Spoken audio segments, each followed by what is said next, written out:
Good morning. Good morning friend, कैसे हैं आप सब। मैं ऋचा आपका अपने channel NCERT solutions with Richa में स्वागत करती हूं। Welcome back to my channel. आज हम करंट अफेयर की एक नई सीरीज़ लेके आए हैं जिसमें हमारा फर्स्ट टॉपिक है कक्षा 6 की एनसीईआरटी में जोड़ा गया नया अध्याय।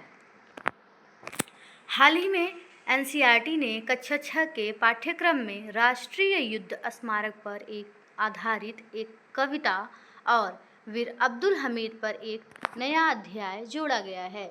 बता दें कि यह पहल रक्षा मंत्रालय और शिक्षा मंत्रालय के सहयोग से की गई है।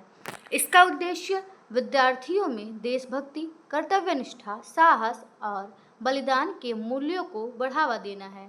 राष्ट्रीय युद्ध स्मारक नेशनल वॉर मेमोरियल के बारे में। यह भारत का एक प्रमुख स्मारक है जो उन सैनिकों को श्रद्धांजलि देने के लिए बनाया गया है जिन्होंने देश की रक्षा में अपने प्राणों की आहुति दी थी। इसका उद्घाटन प्रधानमंत्री नरेंद्र मोदी ने 25 फरवरी 2019 को नई दिल्ली के इंडिया गेट के पास किया था। यह स्मारक केंद्रीय विस्टा सी हेक्सागन में स्थित है।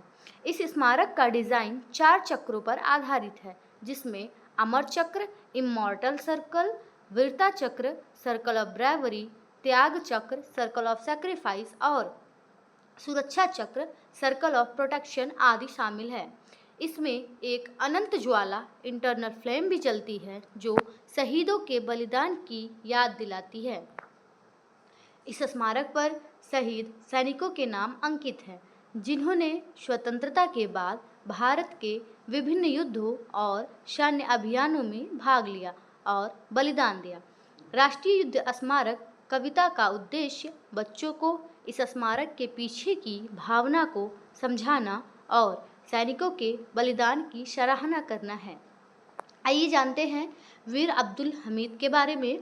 ये भारतीय सेना के एक बहादुर सैनिक थे। इनका जन्म 1 जुलाई 1933 को उत्तर प्रदेश के गाजीपुर जिले के धारनिया धामुपुर गांव में हुआ था। ये भारतीय सेना की ग्रेनेडियर्स रेजिमेंट में कंपनी क्वार्टर मास्टर हवलदार के पद पर तैनात थे।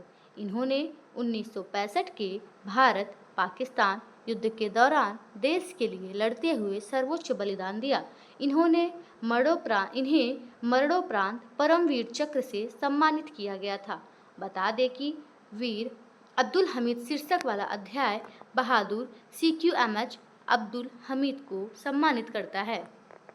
आइए इस एक्सप्लेनेशन पर एक प्रश्न है, वीर अब्दुल हमीद अध्याय किस युद्ध से संबंधित है। ऑप्शन ए 1947 का युद्ध, ऑप्शन बी 1965 का भारत पाकिस्तान युद्ध, ऑप्शन सी 1971 का बांग्लादेश युद्ध, ऑप्शन डी कारगिल युद्ध।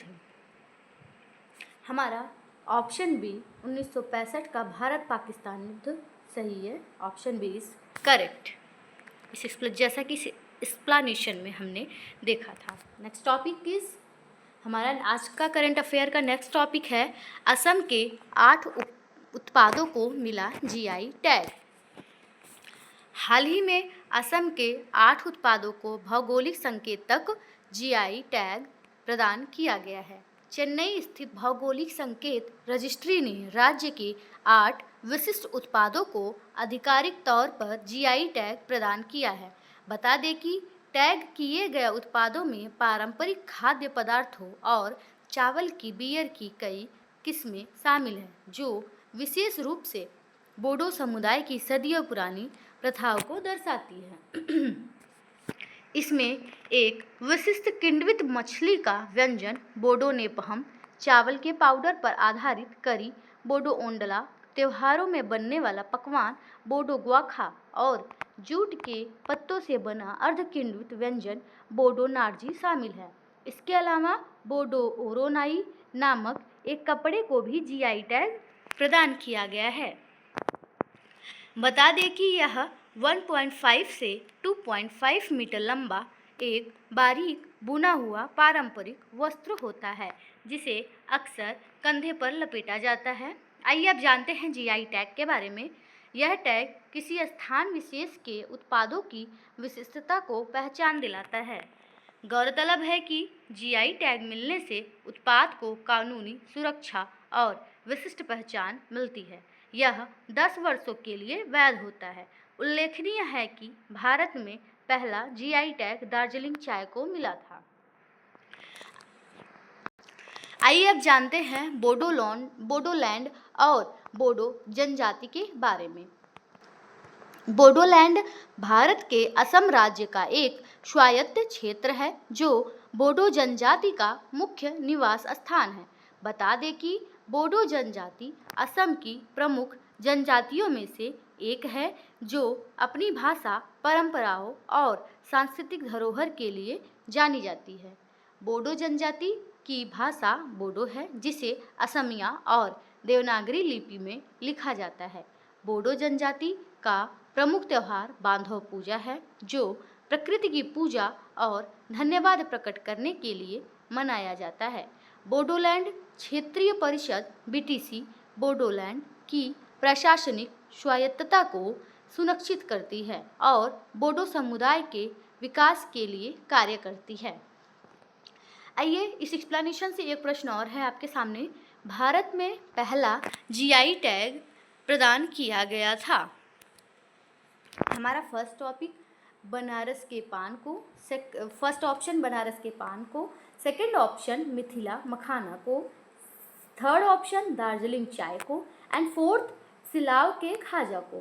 तो जैसा कि हम सब जानते हैं कि भारत में पहला जीआई टैग हमारे असम के दार्जिलिंग चाय को मिला था। तो ऑप्शन सी इज करेक्ट, जो कि हमने एक्सप्लेनेशन में देखा भी।